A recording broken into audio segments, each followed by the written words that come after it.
Okay, so how does this work? Well, basically they're saying find all the zeros of this function, enter the zeros separated by commas. Now, what do they mean, the zeros? What they mean is if you were to graph the thing, what you would see on a graph is a graph of this function is basically the graph would go boom, boom, boom, maybe. I'm just making up stuff.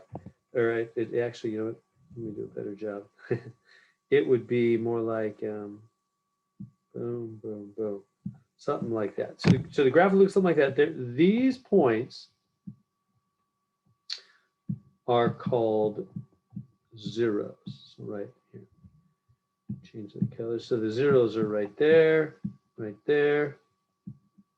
right there.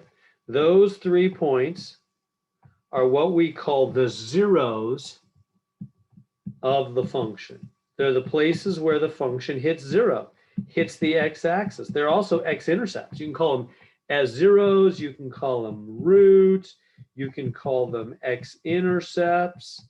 They go by all those names, zeros, roots, or x-intercepts of the function. They are the places where the function hits the x-axis. So we want to find those places. How do we find those places? How do we do it? And then they want us to enter all those places separated by commas. So find those 3 zeros, roots, x-intercepts, whatever you want to call them. Find them. How do we do it? Well, what we're going to do is here's the plan. We are going to graph f of x on GeoGebra. I'm going to show you how to use that program at geogebra.org. We're going to graph it, and we're going to see at least 1 0 on the graph. So we're going to see at least 1 0 on the graph. We're going to then, once we have that 0, then we're going to do synthetic division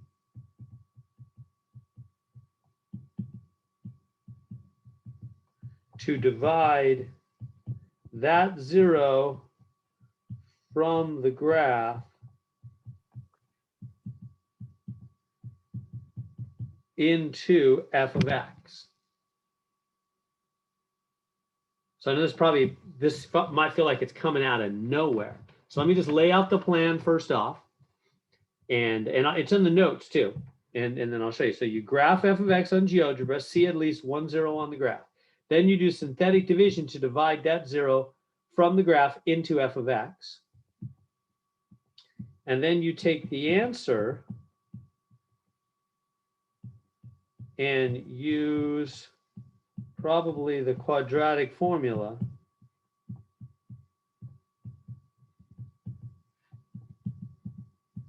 to find the other 2 zeros. There we go. That's the plan. That sounds a little crazy, doesn't it? Let me show it to you on the notes. I'll come back to that screen if you're thinking I didn't see all that. I'll be back. Let me go grab the official notes for you. As I put this in the exam 3 notes, which are at the top of the unit 3 module, and I just sent it to your email. Where they are, there they are, exam 3 notes. I just spent actually a long time. It takes me a while to type these out. So here it is, finding all the zeros of a function. And it's a long one, as you can probably guess. So let me do it in a couple of pages here.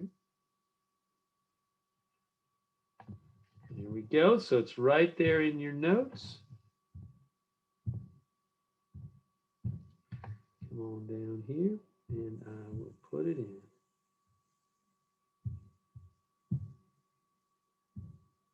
All right. So here's the basic plan, as you can see it laid out here. Graph f of x at geogebra.org, which I'm about to do, and observe 1 0 where it hits the x-axis. On the exam, by the way, on the exam, you cannot use GeoGebra, so I will just give you one of the zeros. I'll just say, hey, one of the zeros is x equals -4 or whatever. I'll just give you one right on the problem. You might wonder, like, so for us, we're going to use GeoGebra on the exam. I'll just give you one. Perform synthetic division for the first zero. So to see, I'm doing synthetic division, which we did in the last section. Good review. Put that out here, do synthetic division. Here's the result you get. Bring that down. And then what do? Then you take that answer from synthetic division and you solve the remaining by the quadratic form. You plug all that into the quad right here and you get your other two zeros. And there's the three zeros. The first one you found from the graph, the other two from the quadratic formula. That's the game plan. That's what I'm saying right here in much more sloppy writing. So you really have all that on the notes. You don't really need to write this down. It's on the exam 3 notes. All right, so let's do it. So we need to take this function now, this function right here, and go out to GeoGebra and graph it. So let me do that with you and I'll show you. So here we go. So I'm going to share my main screen and go out to GeoGebra right here. So I'm going to go to GeoGebra.org. GeoGebra.org. You can see my screen, right? I'm going to hit Start Calculate. This is a free program. Everybody can access this. It's amazing. This program will do 3D. You can see the 3D graphs over here. My son and I, he just finished Calc 3 last semester, and which is all about 3-dimensional graphs like this. We used it. It's beautiful. You can grab hold of these things, twist them, turn them. You can. It's a really nice program. So just hit Start Calculator, and just come up here. You just type in your function right here. So I'm going to type in that function I had, 6x to the third. Now, how do I do third power? You can hit the Shift up arrow. I just hit Shift 6, which up arrow. See, now I'm up in the power zone now.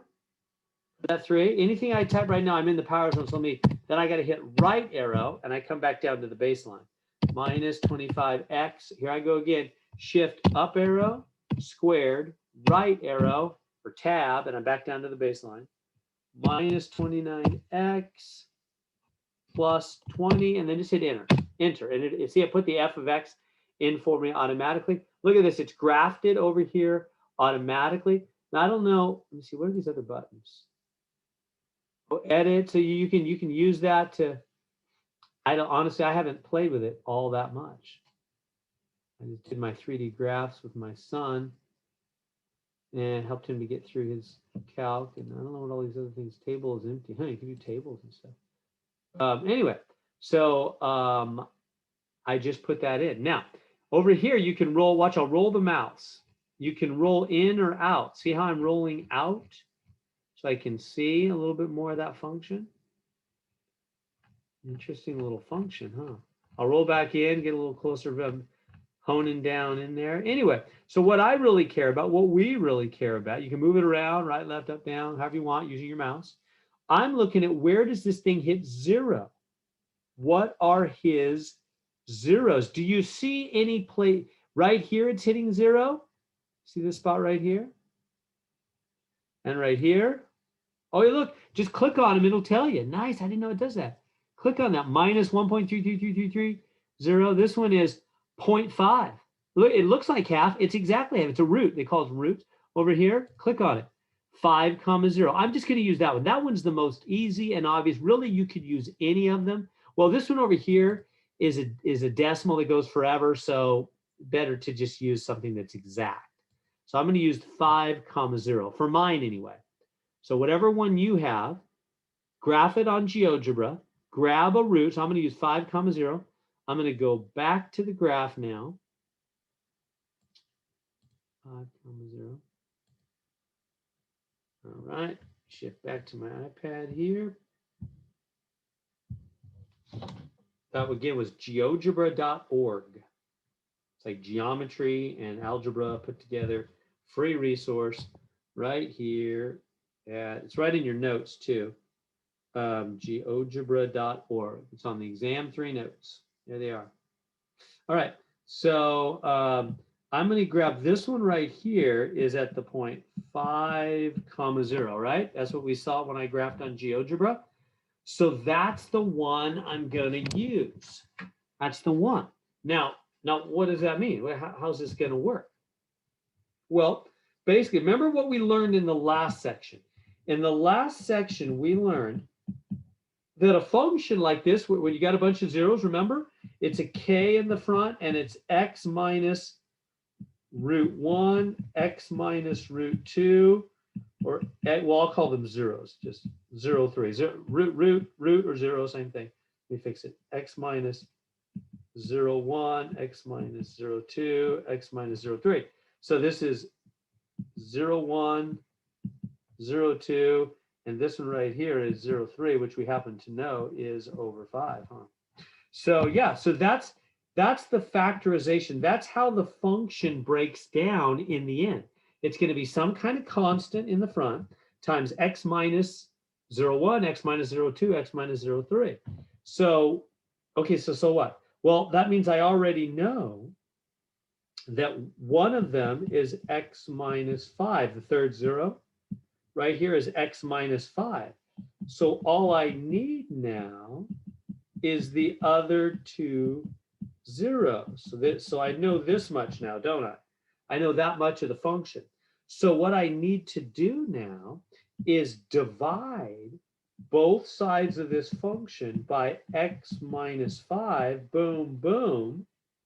And then once I've divided and I have the function over x minus 5, what I'll have left is just a constant times x minus 0, 1 times x minus 0, 2.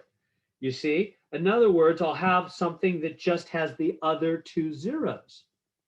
And then I can find those zeros by just doing the quadratic formula. Does that make sense? You understand the game plan? Remember what we learned in the last section. One more time. When you have a bunch of zeros, each of those is x minus the 0 factored with parentheses, multiplied together with parentheses, with a constant in the front. And I know one of them. I got it from GeoGebra. It's 5. So it's x minus the 0. So x minus 5. And then if you divide both sides by x minus 5, right? You can always divide both sides of an equation by the same thing. These will cancel. And all we'll have is the other two zeros, which I can find with the quadratic formula. That's why we do synthetic division. This division right here, we'll do synthetic division. And then we'll take that answer, this, and we'll solve it with the quadratic formula. Why? Because it'll just be x squared. And I'll use it, set equal to 0, to find the other two zeros, this 0 and that 0. That's the game plan. All right, let's carry it out. So I just did, so step 1 is, find x equals 5 is a 0 from GeoGebra.org. Step 2, synthetic division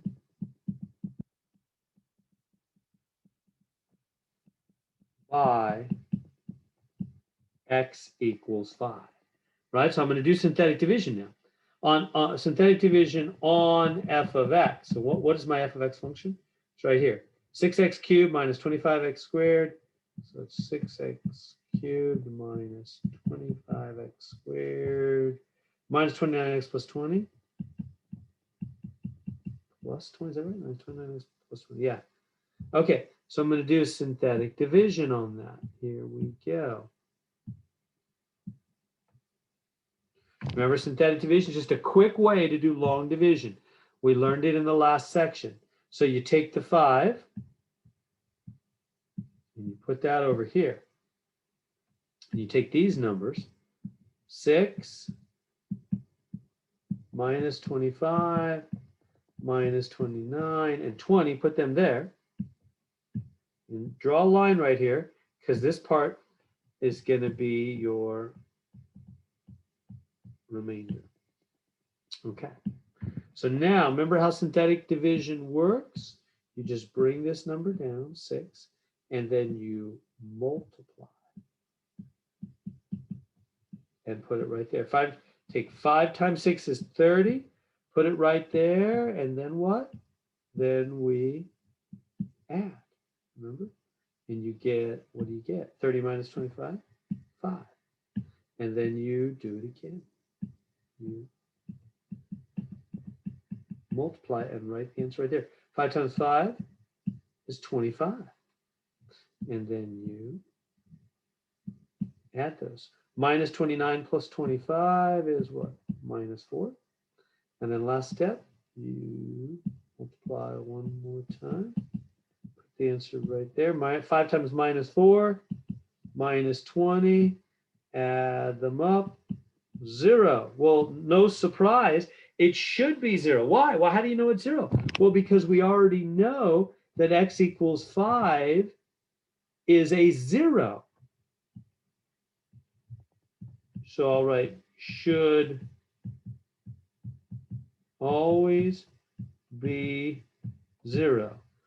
Why? Because you're dividing by something you know goes in. How do I know it goes in? Because remember, we looked on the graph and we saw that 5 on the graph from GeoGebra, we saw that 5, x is 5, was a 0 on the graph, which means x minus 5 is one of the parenthesis factors, which means when I divide by x minus 5, it'll go in perfectly, canceling out. That's what it means to have no remainder, right?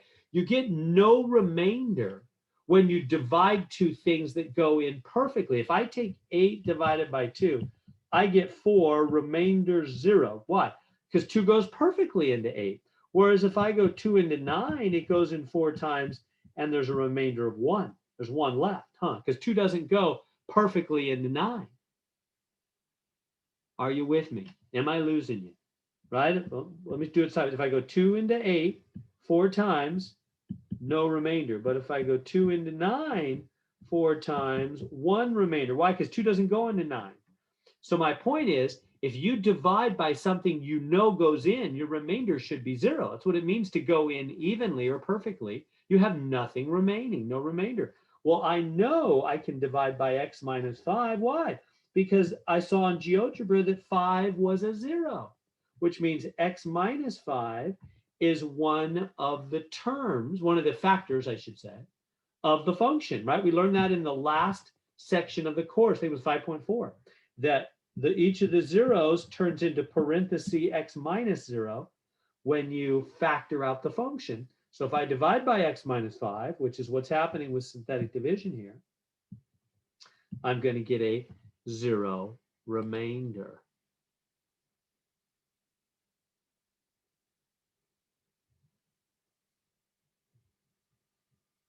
Good. Yeah. So Debbie and Benjamin, you answered each other's questions very well. That's exactly right. It's Debbie, it's the opposite of what's in parentheses. Let me say it that way to be super clear. Debbie had a really good question. She said, wait a minute, Mr. Chairman, synthetic division was always the opposite. So shouldn't that -5, shouldn't that 5 be -5? Well, it's the opposite of when it's in parentheses next to an x. So right here, it's in parentheses next to x, which is what? -5. So yeah, it's the opposite of -5, which is +5. When I write it like this with an equal sign, then it's the same. Everybody's seeing that difference. That's really important. Her question is a very good one. So it's only the opposite when it's in parentheses next to x, which is different than being equal to x. Everybody see that? So it's the opposite of the parentheses version. So out here is always the opposite. Let me write it right here. It's the opposite of parentheses x plus 5. So it's the opposite of the parentheses version. Okay, anyway, so what does this mean? Well, our answer then to this synthetic division, remember, is these three: 6x squared plus 5x minus 4, remainder 0. That's the answer. We're not done. That's not the final answer, but that's the answer to the long division. Okay, so what does that mean? Well, that means that so far our function is what? It's 6x squared plus 5x minus 4 times x minus 5. Wait a minute. How do you know that, Heron? Because I just divided by x plus 5 and got this answer. Is that not enough? Is that, in other words, I just took my function and I divided it. I took my f of x right here. I took my function right here, put it down here, and I divided by the 5, which is parenthesis x plus 5, and I got this answer. So do you see how if you took this and divided by x minus 5, boom, you'd get this answer? Right? That makes sense? I just said, hey, this function divided by x minus 5 comes out this. Oh, well, then that means that our function is that answer times x minus 5, because if we divide by the x minus 5, boom, we're back to just this. All right, so we're breaking apart, we're breaking down our function, aren't we? Now we've got this. Well, now we need to break this down. Now there's two ways you could do, at this point, if you wanted, if you're a really good factorer, you could factor this into 2 parentheses. And then the x minus 5 will still be there, just kind of waiting. So I don't know if you're a good factor or not. If you're really good at factoring, you can just go 3x, 2x, and because that makes 6x squared. And let me see, 4 and 1, it's got to be 4 here, 1 here, plus there, minus there. Boom, that quick, you're done. Now, probably none of you followed that. Maybe one of you did, I don't know. So I'm assuming you're probably not a great factor. You can't do what I just did. Just look at that and factor it. If you can, you're done. Boom, done. There's the answer. But probably most people aren't. So instead, just use the quadratic formula. So I'm going to grab this guy. I'm going to say, okay, I'm just going to do the quadratic formula, right? This is A, B, C, right? A is 6, B is 5, C is -4. I'm plugging the quadratic formula, negative B plus or minus is step 3 now. So we did step 1, found x equals 5. Step 2, synthetic division. Step 3 is the quad, negative b plus or minus the square root of b squared minus 4ac all over 2a. Remember it? So here we go. So it's going to be negative b plus or minus the square root of b squared minus 4 times a times c all over 2 times a. All right, let's plug this stuff in. Okay, b is 5 right there. Right, getting up here, right? B is 5 up here. B squared, negative b squared minus 4 times a. A is 6 times c, which is -4. All over 2a, 2 times 6. There we go. So I'm plugging into the quad. Let's see what we get then. So we get -5 plus or minus the square root of 25. Now watch your signs here. Negative, positive, negative. That's 2 negatives. Positive, I don't know. 48, I think it's 96. All over 12. 16, 60, yeah, 96. Okay, so then what's that? That is -5 plus or minus, it's 121 all over 12. Which is -5. Square root of 121 on your case, you can use calculator for this, be 11. Square root of 121 is 11. So what do we get? So now you've got to separate these into 2 different answers. So we get -5 plus 11 all over 12, do the plus, or -5 minus 11.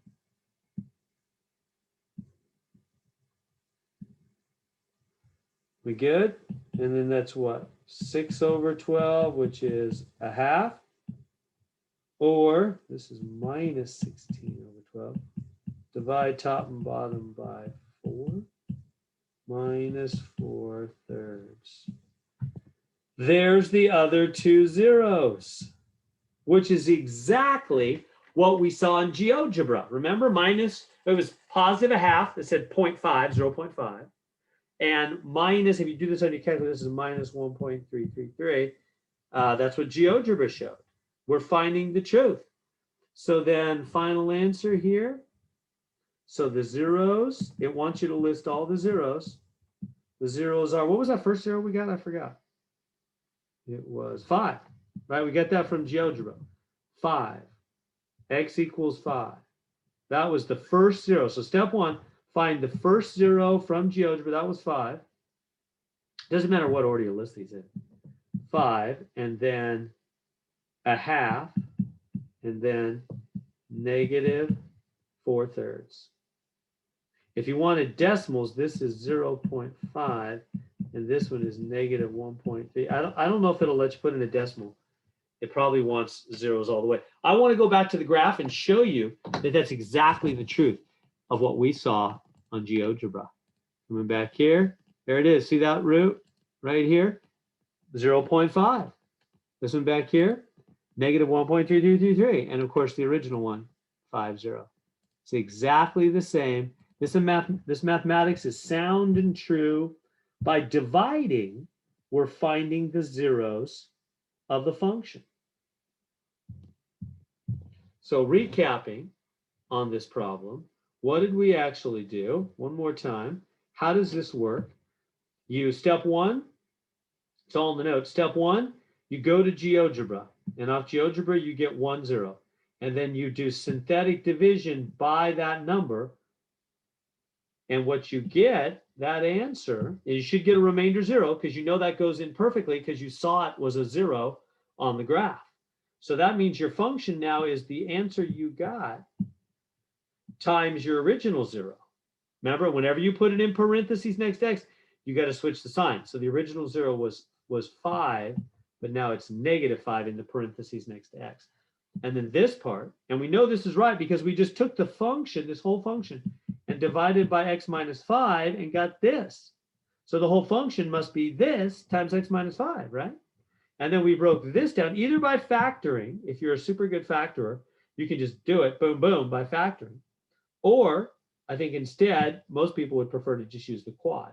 So I just took these 3, called them A, B, and C, plugged them into the quad right there, work out the quad, get the answers a half and negative 4/3, a half and negative 4/3. If you're a super good factorer, you can get it right here as well. This answer, I know for most people, this is not what they're doing, but just for maybe there's 1 or 2 that can factor really well. You would just set each one equal to 0 now. Take each one, oops, same one. Come on. Here we go. And then just solve this. Add 1. Divide by 2. Boom, there's the 0, a half. And then take the other one. 3x plus 4, same thing. So if you're a great factorer, you can save some time. Subtract 4 from both sides. Divide by 3. There it is. Minus 4/3 and 1/2. Boom, done. You don't have to mess with the quad. If you can factor really well and then just set each of those equal to 0, because we're trying to find out what makes them 0, the zeros, then you can get your answers. But for most people, the quad is easier. And you just plug into the quad and you get your other 2 zeros. Final answer, you got to list all 3 zeros. The 5 that we got from GeoGebra, the half and the minus 4/3, they came from the quad. There we go.